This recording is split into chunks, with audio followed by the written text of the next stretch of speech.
Hello and welcome to the Midnight Squadron Informer Podcast. I am Waylon. I'm your host tonight. It is November 22nd on a Tuesday, but introducing first would be Zeus.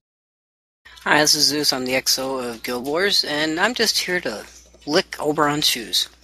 No thanks. And then Oberon, of course. Yeah, this is Oberon. I'm the commanding officer of the Guild Wars 2 division for Midnight Squadron, and I'm here to point out that Zeus needs to wash my car and leave my shoes alone. Returning to our cast is Daughter of Scion. Hey everybody, it's Scion here, a member of the Secret World and Guild Wars 2. And, as always, joining us from across the pond, Zillin. And from the other side of the planet, hello. There is a little bit of news to talk about. Okay, so first we have some great news for overclockers, because apparently in the week that has passed, Intel has showcased a 50-core CPU. Well, remember, this is not something to replace your current CPU. It's a core processor, and it's going to be offered as a PCIe add-in board. So basically, you'll still have a 4 to 8 core processor, but anything very hard to compute will be transferred to this 50-core processor, and it's going to handle everything very well. I wonder if you turn this processor on, it hums at you. It's just so many things going.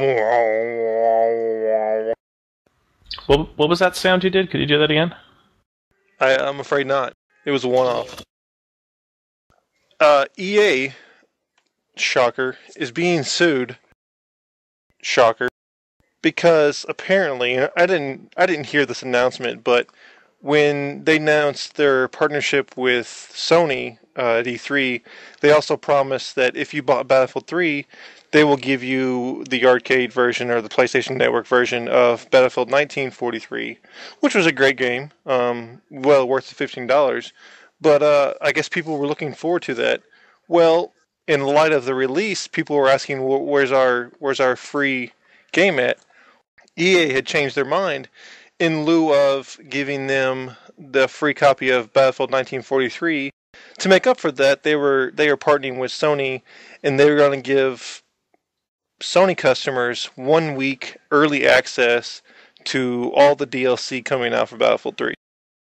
But early access doesn't mean they'll get the content for free. I have a theory. My theory is that they are taking a clue from Zynga management, which is a way to alienate people.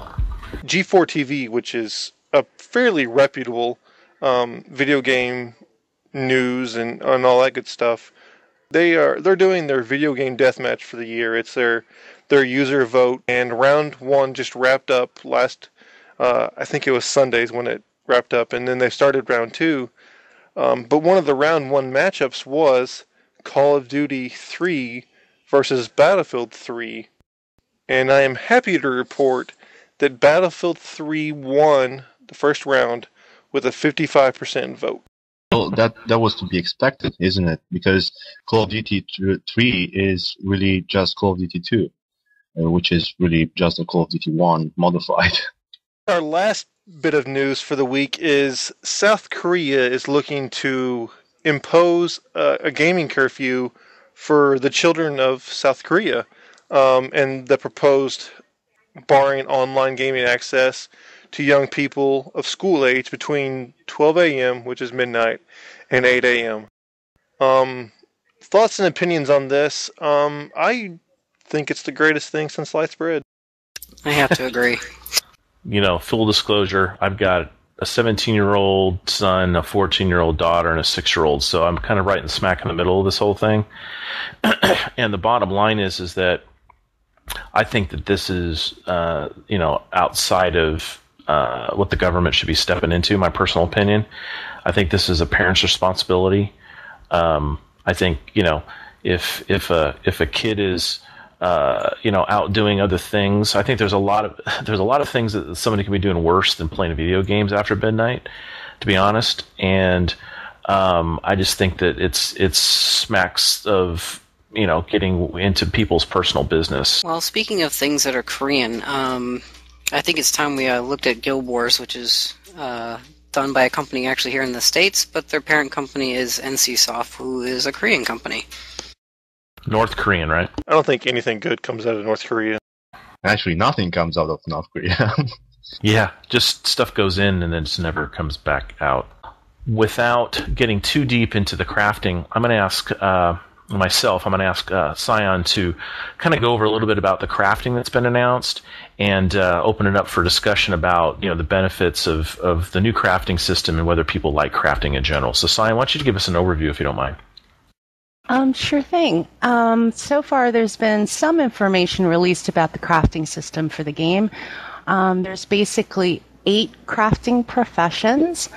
And the thing I find most exciting about the system so far is that there's something called a discovery recipe system, where you can just sort of toy around with various materials and discover recipes instead of finding the recipe or buying the recipe.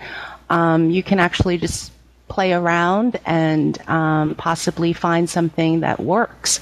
I think innovation is a big thing that Guild Wars 2, everything, and I'm not fluent on everything in Guild Wars, but it seems like everything they're doing, they're innovating and they're making their own, and they're definitely not going with the standard operating. It certainly seems like it. They're definitely breaking some major molds, which might be a good segue into the dynamic events. I don't know how much detail we want to go into here, but that's one of the reasons why I'm so interested in Guild Wars 2 is the dynamic events system is exactly what I think everybody wanted to see the first time they played an MMO. I don't know about you guys, but the first time I got a quest in an MMO, and I said, oh my gosh, I better run over there because something's happening, and I realized later that it didn't really matter. I could log off and log back on and go do other quests and come back, and it would then trigger the event. To me, that was very disappointing, although I think most people have gotten used to it. The fact that Guild Wars 2 is attacking that as a core, I think is going to be a major game changer, at least it is for me.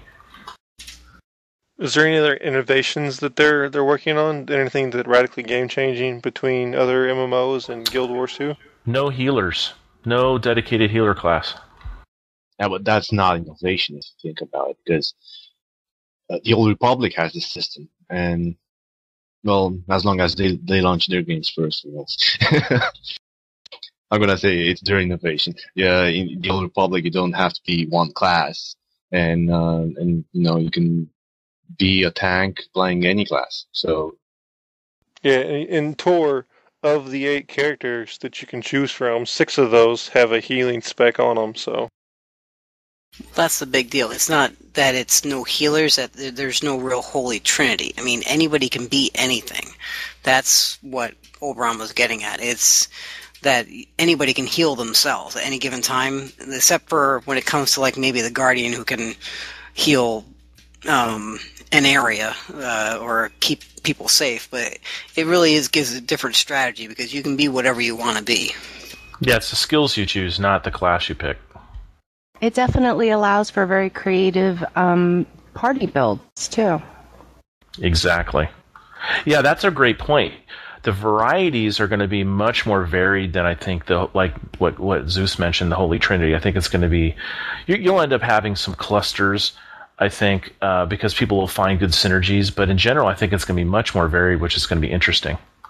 It's one of the things I really liked about Guild Wars is that you can save custom builds and then just load them up as needed. And to me, that was always a really, really nice way to deal with different situations, whether it's PvP or PvE or different, trying to solo or whatever. I'm hoping that that's going to be extended into the Guild Wars 2 paradigm. The ability to save builds is, I think, absolutely crucial to Guild Wars 2 because of the variety of skills that are available not only to the profession, but also to the races and then also the weapon sets. Yeah, a lot of switching from one set of weapons to the other. So I'm guessing they'll also allow you to save weapon sets as they did in Guild Wars 1. Good point. Well, I wonder if, regarding the weapon sets, because you can switch weapon sets in the middle of battle in Guild Wars 1. That is correct. So I'm wondering if you could do that in Guild Wars 2. You can. I've seen that with the water. When you go into the water mode, I've seen them dynamically change their weapon set underwater, so I'm assuming that would translate to land as well. You can definitely switch going from like bow to sword to whatever you need to while you're fighting somebody. It just that changes your first 5 skills, and then your second 5 skills are all the ones you can't touch when you're in battle. All right, we're going to wrap up. I think we've gone through most aspects of the game and what we're looking forward to. Still, you don't have a release date. You don't have a beta date. You don't really have anything. Ouch. We have hope. We have beta by the end of the year. We have each other, okay? So we just talked an hour about a game without having anything. How is that for cool? I know, right? And as always, if you have any comments, concerns, questions, ideas, or things you want to talk about, send those to Waylon@MidnightSquadron.com. And on that note, we'll say goodbye. So, go ahead. Oberon out. This is Zeus. See you later. This is Scion signing off. I actually had something as an outro, but as I have a great memory, I forgot. Okay, so Zedden out. And this is Waylon saying goodbye, hoping to see you in the beta this weekend.